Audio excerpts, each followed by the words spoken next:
김현철 통일부 장관의 사표 수리 여부에 대해서는 조만간 문재인 대통령의 결정이 나올 것으로 보입니다. 북한의 최근 행위에 대해 선을 넘었다고 판단해 청와대도 강경 대응으로 돌아섰습니다. 미래통합당은 문재인 정권의 대북 정책은 파산했다며 강하게 비판하고 있고, 민주당은 통합당에 대해 국회로 들어와서 대책을 논의하자 이렇게 촉구하고 있습니다. 오늘 정치마수다 배종호 세한대 교수, 황혜진 선임기자 모셨습니다. 안녕하세요. 안녕하세요. 자, 황 기자. 네. 지금 어제 들으셨지만 청와대의 대응도 강경하게 돌아선 것 같습니다. 우리의 정부 발표로는 약간 전례를 찾을 수 없을 정도로 강한 어조였습니다. 어떻게 그렇죠. 보십니까? 예. 문재인 정권 들어서 가장 예. 강한 대북 비판이었는데요. 남북 연락사무소를 폭파하고 문재인 대통령의 6.15 20주년 관련 담화에도 아주 저열한 예. 입에 담을 수 없는 표현을 섞어서 공격하고, 예. 거기에 대북 특사를 보낸 것까지 공개해버리면서 네. 비난하고, 그러니까 모든 선을 다 넘었기 때문에 여기서 더 인내하고 북한에 대해서 강경하게 대응하지 않으면 사실 청와대에서도 국민적인 여론이 지지하지 않는다는 예. 것을 생각하지 예. 않을 수 없죠. 국민들이 이 선은 더 이상 용납하지 못하고, 예. 청와대도 이 선을 넘어버린 저 선을, 북한을 그냥 계속 참고만 있으면서 점잖게 되면 안 되겠다는 판단을 한 거죠. 그래서 윤도한 국민수통 수석이 나서서 강한 어조로 비판하고 기본 예를 지켜라, 예. 몰상식한 발언을 더 멈춰라, 감내하지 않겠다, 이런 예. 막 굉장히 강한 발언을 했는데요. 그러면서 어제 외교안보 통일 관련 워러드 청와대로 초청해서 대통령하고 만났는데, 낮에 거기 다녀온 분들 얘기가 문재인 대통령도 상당히 충격을 받고, 또 네. 국민들이 받을 충격, 실망감에 대해서 굉장히 걱정을 하고 있었다라는 얘기도 하고요. 그런데 대통령이 직접 북한에 대해서 실망했다라고 이렇게 보도한 언론도 있었는데, 대통령이 직접 그런 발언을 한 것은 없다. 참석자들이 그러니까 문재인 대통령이 북한에 대해서 그게 오늘 실망했다. 가장 많이 나온 뉴스 중에 하나인데요. 그런 발언을 예. 직접 한 것은 없고, 예. 거기 참석한 인사 중에 한 분이 문재인 대통령이 실망한 것 같더라라는 자기의 예. 느낌을 전한 건데, 예. 와전이 돼서 그렇게 잘못 보도했다는. 그 말은 어떻습니까? 국민들이 오히려 상처받았을까 봐? 국민들이 상처받을 예. 걱정할까 봐, 그게 예. 걱정이라는 말을 문 대통령이 그건 한 했답니다. 겁니까? 네네, 예. 그렇습니다. 그리고 특히 이제 이 자리에서 문재인 대통령이 여러 가지 아쉬움도 많이 이제 토로를 했는데, 특히 대북 전단부대 같은 경우에는 박지원 전 의원이라든가 이거는 금지를 시키고 막았어야 되는데 그걸 아는 것은 아쉽다 그러니까 문 대통령도 공감을 표하면서 현행법이나 실정법, 대법원 판례 등으로도 막을 수 있었는데 이건 좀 아쉽다. 이런 얘기를 한 것 같아요. 예. 예. 자, 백 교수님. 대북 특사 제안까지 공개한 거에 대해서 특히 정부는 좀 분노한 부분이 있는 것 같은데, 우리 답답한 거는 우리 정부가 지금 당장 어떻게 할 수 있는 방법이 없다는 거 아니겠습니까? 어떻습니까, 정부의 스탠스는? 말씀하신 대로 대북 특사 제안을 북한이 공개한 것은 아주 큰 외교적인 결례죠. 정상 국가라면은 있을 수 없는 행동이죠. 특히 이제 정의용, 서훈 이 두 사람은 문재인 대통령과 김정은 위원장의 남북 정상회담을 성사시킨 그런 이제 특사였지 않습니까? 그런데 이 부분을 가지고 조롱까지 하면서 비난하는 것은 정말로 정상적인 국가라면 외교 관례상 있을 수 없는 일이기 때문에 굉장히 큰 실망감을 표시를 했고요. 지금 이제 앞으로 그러면 이제 문재인 정부가 어떻게 나갈 것이냐라는 것과 관련해서는 당장 일희일비하지는 않겠다. 그리고 이제 기본 원칙을 문재인 대통령이 밝혔어요. 하나는 인내, 그리고 하나는 대화. 이렇게 이제 두 가지 방침을 밝혔는데, 지금 이제 북한이 대대적인 공세를 펼치고 있는 상황, 특히 이제 4대 군사 행동 지침까지 내린 상황에서 갑자기 태도를 바꿀 수는 없고, 여기에 또 미국이 뭔가 대북 제재 해제를 내놓을 수 있는 그런 형편도 아니에요. 아니잖아요. 지금 대선이 있는 데다가 또 트럼프 대통령이 설사 하고 싶다 할지라도 실무 그룹들에서 반대하니까. 그럼 이제 우리 입장에서는 미국과 또 엇박자를 내면서 뭔가를 할 수 없는 그런 상황이기 때문에 지금 이제 우리 정부에서는 이런 상태가 계속되지는 않을 것이고, 미국의 대선 이후에 다시 이 북미 간의 새로운 방향의 공간이 열릴 수도 있다. 문제는 그 이전에 북한 측이 어떤 도발의 강도를 점점 올릴 것으로 지금 우려되는 상황이라서요. 그때 우리 정부가 어떤 대응을 할 수 있을까? 움직일 수 있는 공간이 별로 없다는데 그거는 이제 고민이 있는 것 같은데요. 투트랙으로 나갈 수밖에 없을 것 같아요. 북한이 이제 군사적인 도발하면은 우리도 이제 비례 대응성의 원칙에 따라서 강력하게 비례 대응의 원칙에 따라서 우리도 군사 대응을 해야 되고 그렇지만은 동시에 결국은 대화로 협상으로 풀어야 되기 때문에 대화의 창문 열어놓는 이런 투트랙으로 갈 수밖에 없고 그리고 당장 해야 될 일이 있는 거죠. 당장 해야 될 일은 뭡니까? 지금 미국에서 북한에서 어쨌든 간에 대북전단 살포를 빌미해서 대대적인 이렇게 파괴적인 행동에 나서기 때문에 대북전단 살포는 일단 실정법으로 좀 제재를 하고 동시에 입법까지 해야 될 필요가 있다.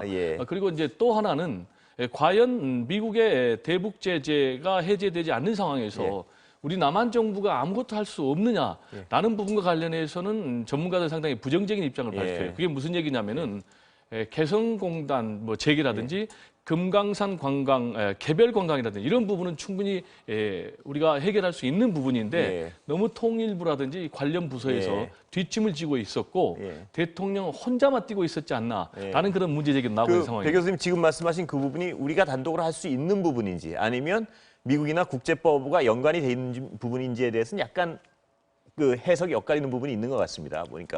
그 부분은요. 제가 말씀드린 대로 유엔 대북제재위원회에다가 일단 요구를 해서 승인을 받으면 풀어주는 거예요. 근데 과연 그 부분을 적극적으로 창의적으로 노력을 했느냐라는 것과 관련해서는 지금 전문가들은 아니다라는 얘기를 하고 있고요. 그리고 일례로 경기도 같은 경우는 이제 양묘 협력과 관련해서 유엔 대북제재위원회에다가 요청을 해서 승인을 받아낸 경우도 있어서 그것과 상당히 좀 대조된다라는 얘기를 하고 있습니다. 하나 더 여쭤보고 질문 넘기겠습니다. 지금 대화를 많이 우리 정부는 강조할 수밖에 없는 상황인데요. 공식적인 대화망이 다 끊겼고 특사마저 저렇게 공식적으로 거절을 했단 말입니다. 뭐 어떻게 해야 될까요, 대화를 이 상황에서? 지금 대화는 뭐 완전히 다 차단됐다고 하지만은 완전 차단된 건 아니에요. 그게 뭐냐면은 북한에서 모든 남북의 연락통신선 다 두절했다 했지만 결국 우리가 특사 제의를 했고 거절했지 않습니까? 그 라인이 어디냐면 이제 국정원하고 통일전선부거든요. 그래서 얼마든지 북한하고 우리는 대응을 할 수가 서로 연락을 할 수가 있다. 지금으로선 가장 원활한 라인은 국정원 라인일 수밖에 없다는 말씀이시죠? 그렇습니다. 자, 기자, 지금 배 교수님 설명하셨지만요. 통일부의 어떤 그동안의 일에 대해서 김현철 장관도 지금 사의를 표명했지만 대단한 어떤 여건에서 청와대와 여건에서는 좀 의구심이 있는 것 같습니다. 어떻습니까? 불만이 상당히 많이 쌓였죠. 그래서 통일부가 배 교수님도 말씀하셨지만 지금 유엔 제재나 그 미국의 그 제재, 유엔의 제재에도 불구하고 우리가 할 수 있는 일이 있는 데를 찾아보거나 그걸 노력하지는 않고 굉장히 소극적으로 관료적으로 대처했다라는 불만이 많아요. 근데 지금 특히 여권 그리고 청와대 참모들 사이에서 나오는 말 그리고 오늘 김두관 의원 같은 경우는 통일부는 거의 싹 갈아야 된다. 전부 갈아엎어야 된다. 이 정도의 수준의 발언을 했잖아요. 전부 개조를 해야 된다 수준까지 얘기했는데 그래서 김현철 장관을 갖다 앉힌 것도 통일부 관료 출신들이 너무 움직이지 않는다. 특히 대북전단 문제 같은 경우에는 문재인 대통령이 북한에서 굉장히 그 대북전단 가지고 비난을 가세게 시작한 다음부터 왜 이렇게까지 놔뒀느냐라고 해서 굉장히 화를 냈다 이런 말까지 있습니다. 청와대에서 확인한 건 없는데 김현철 장관이 사표를 낸 것도 지금 이 사태를 대북 전단 문제가 없었어도 북한이 언젠가는 한국 우리 정부에 대해서 이렇게 시비를 크게 한번 걸 것이다라는 거는 하노이 노딜 이후에 지금 쌓여진 불만 때문에 이런 것이다. 특히 그런 관측이 많기도 하지만 또 어떤 면에서는 대북 전단이 없었으면 이렇게까지 안 커질 수도 있었다. 내지는 상황을 좀 더 관리할 수 있었다라는 그 판단도 많아요. 특히 수령 국가, 유일 영도 체제, 우리가 도저히 이해할 수 없는 북한 체제의 특성상 김정을 위원장을 치고 전엄 신적인 조절로 받드는 북한의 체제의 특성을 고려하면 그 부분은 좀 더 통일부가 움직였어야 되지 않느냐 이런 부분도 있고 또 한미 워킹그룹 외교부 통일부 할 것 없이 거기에 너무 얽매여가지고 너무 꼼짝달싹을 안 했다 관료들이 특히 외교부 관료들, 통일부 관료들. 특히 통일부 관료들에 대해서 굉장히 불만이 많습니다. 그런데요, 김현철 장관 같은 경우에는 대북 관계에 대해서 굉장히 진보적인 학자 출신 아닙니까? 진보적인 학자 출신인데 지금 여권 내부에서도 김 장관이 와서도 기대했던 것만큼 뭐랄까 전향적으로 새로운 돌파구를 찾을 노력을 제대로 하지 못하고 관료 사회를 예. 장악하지 못하고 예. 관료들한테 끌려다닌 거 아니냐 이런 불만도 있습니다. 그런 의심이 있는 네, 거죠. 그래서 그러면 이 사의제는 수리될 가능성이 많다고 보시는 저는 거죠? 개인적으로 예. 김현철 장관 사의는 수리할 가능성이 예. 많고요. 아마 어제 김현철 장관이 그 사의를 표명한 다음에 기자실에 내렸잖아요. 갑자기. 그래서 기자들한테 공개적으로 자기가 사표 냈다라고 얘기를 했어요. 그거는 이제 나가겠다는 얘기고 아마 저 정도는 저렇게까지 장관이 저 정도 얘기하면 대통령으로서도 그걸 다시 갖다 앉혀서 일을 시키기도 어렵죠. 그리고 물론 이런 고민이 있을 겁니다. 예를 들어서 지금 김현철 장관이 사표를 내면 야당이나 보수적인 쪽에서는 북한이 비난한다고 장관을 자르느냐. 그렇게 할까요? 그런 비난을 할 수도 있거든요. 예. 그래서 뭐 굴욕적이다 또 이렇게 야당이 비난할 수 있죠. 그런 부분도 좀 걸리긴 하겠지만 예.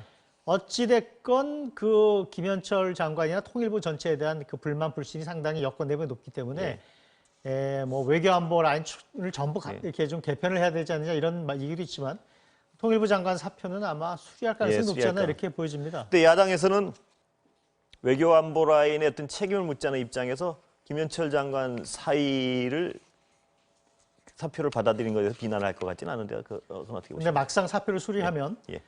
김여정한테 찍혀서 잘렸냐 이런 식으로 말할 수도 있죠. 네, 여러 가지. 근데 지금 그 김현철 장관에 대한 불만, 외교안보 라인에 대한 불만은 여당, 야당에 다 다른 이유도 있죠. 자, 어떻게 보십니까? 김현철 장관 사표는 수리될 것이라고 보는 데는 동의하시는 거죠, 교수님? 수리는 이제 저는 뭐 거의 틀림없이 된다고 봅니다. 이유는 이게 본인이 사표를 제출을 했지만은 사실상의 경질이라고 봐야 돼요. 왜냐하면은 문재인 대통령의 인사 스타일상 한 번 택하면은 경질 안 하거든요. 근데 본인이 지금 사표를 하겠다고 제출했는데 그럼 이제 과연 혼자 했겠느냐? 라는 것과 관련해서는 사전 좀 조율이 있었지 않겠느냐라는 생각. 그리고 지금 이제 남과 북이 이렇게 꽉 막힌 상황에서 뭔가 돌파가 필요한데 본인이 두 가지를 얘기했어요. 하나는 남북 관계 사태 악화에 대한 책임을 져야 된다. 또 하나는 이제 분위기를 쇄신해야 된다. 이 두 가지를 얘기했는데 특히 이제 문재인 대통령 입장에서는 이번 사태와 관련해서 가장 의식한 게 국민 그리고 국민 여론인 것 같아요. 그럼 어찌됐든 간에 결과적으로 상당히 지금 남북 관계가 좋았지만은 결과적으로 지금 거의 위기 상황에 왔을 때 여기에 누군가가 책임지는 모습을 보여야 되니까 제가 볼 때 이제 김현철 통일부 장관이 사표를 낸 것 같고 또 하나는 북한에 대해서 우리도 할 만큼 했다. 왜냐하면 당장 대북전단 살포 금지법을 통과시킬 시간이 걸리니까 여기서 뭔가 액션을 함으로 인해서 대화의 국면을 물꼬를 틀려는 그런 것을 해석이 됩니다. 성의를 보여줄 필요가 있단 말씀이시죠? 저는 그렇게 해석을 합니다. 그런데 그렇다면 더 나아가서 정의용 외교안보실장이나요, 외교장관, 국방장관, 더 나아가서 국정원장까지요. 이런 외교안보 라인 전체를 바꿔야 된다는 요구도 있는 것 같은데요. 여고, 야고, 뭐 그 다수인지 소수인지 모르겠지만요. 어떻게 보십니까? 이제 그런 얘기는 계속 있어 왔어요. 당장 이제 정의용, 서훈 이 두 사람은 너무 오래됐다. 그리고 동시에 이제 강경화 외교부 장관도 초창기 멤버 아닙니까? 너무 오래됐다는 것. 그리고 이제 지금 상황에서 좀 바꿔줘야 된다는 그런 얘기가 계속 있었고 또 본인들도 그만두겠다는 이제 고사의 뜻을 밝혔다고 해요. 그렇지만 지금 상황은 전쟁이 한참 벌어지는 상황인데 장소를 싹 바꾼다라는 거는 상당히 부담이 되는 거죠. 그리고 이제 일부 우리가 대화의 메시지로 제스처를 할 수 있지만은 완전히 바꾸게 되면은 또 굴욕적이다라고 이제 야당에서 공격을 하기 때문에 지금 상황에서 뭐 외교안보 라인 전부를 교체하는 일부 교체 가능성은 어떻게 보십니까? 어렵고 현재는 김현철 통일부 장관의 사표 수리를 선제적으로 해결함으로 인해서 위기를 넘은 다음에 이게 이제 상당히 안정된 국면에는 외교안보 라인의 개편이 이뤄질 가능성이 높다. 왜냐하면 본인들도 그만두기를 원하고 또 주변에서 원로그룹과의 대통령 오찬에서도 이 부분에 대해서 뭔가 교체가 필요하다고 강력히 건의를 했거든요.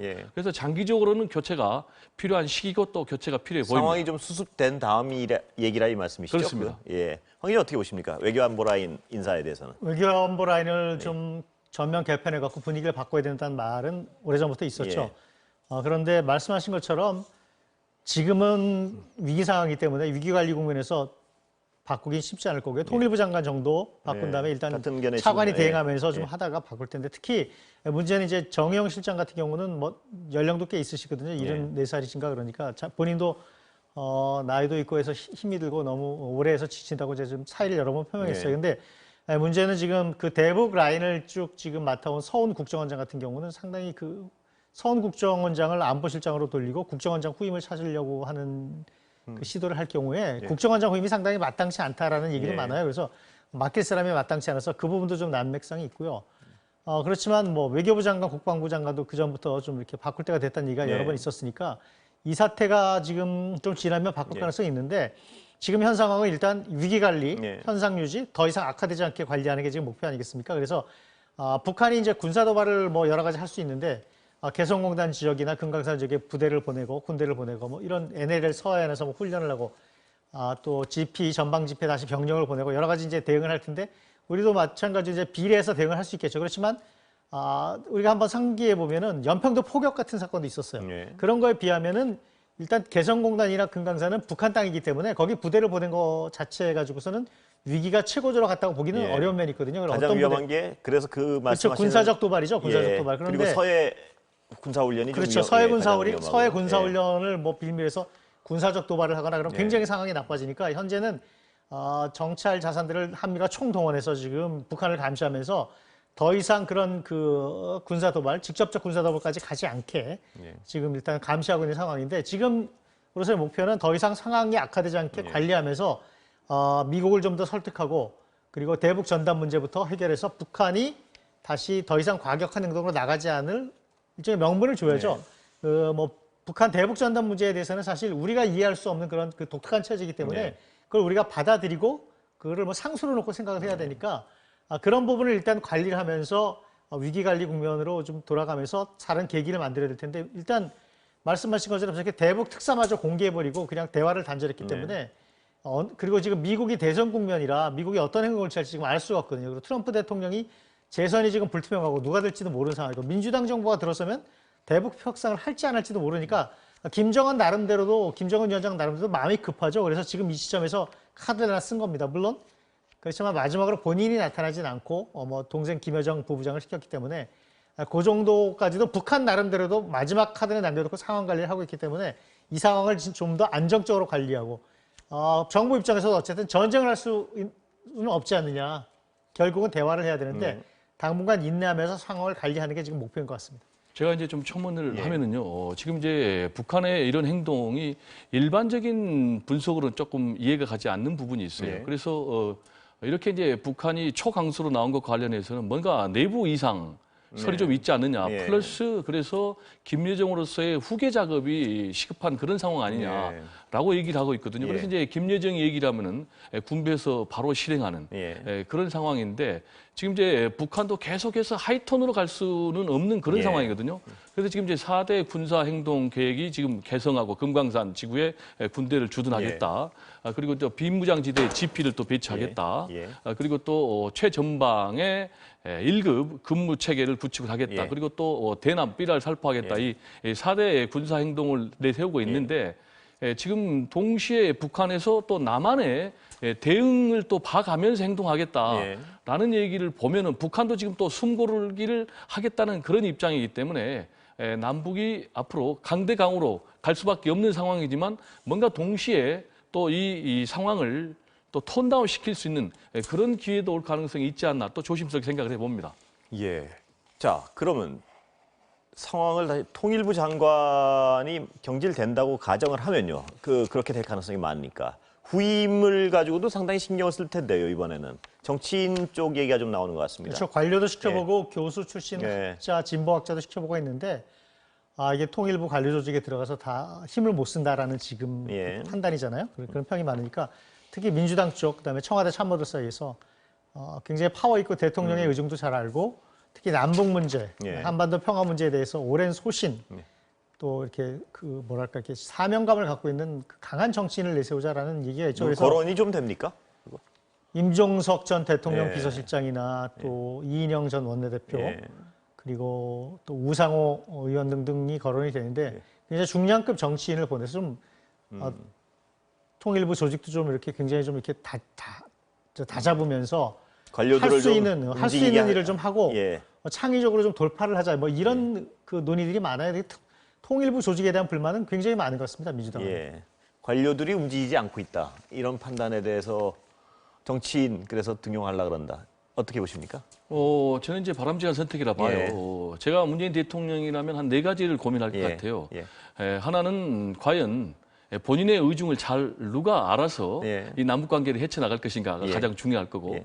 두 번째는 이제 북한에 대해서 잘 알아야 되겠죠. 예. 그리고 세 번째는 예. 북한에서도 호감을 갖는 그런 예. 인물이야 되겠죠. 예. 그리고 네 번째로는 이제 우리 황 기자께서도 얘기했지만 강력한 소신을 가지고 예. 추진할 수 있는 그런 추진력, 결단력이 누굽니까, 그 네 가지? 있어야 다 되겠죠. 그래서 보시면. 이제 지금 거론되는 게 예. 말씀하셨지만 임종석 예. 그리고 또 이인영 예. 그리고 우상호 이 세 분이 거론됐는데 예. 우상호 의원은 이제 개인은 고사를 했어요. 예. 그러면서 고사를 했습니까? 예, 고사했습니다. 예, 예. 그리고 임종석 전 비서실장도 안 할 것이다.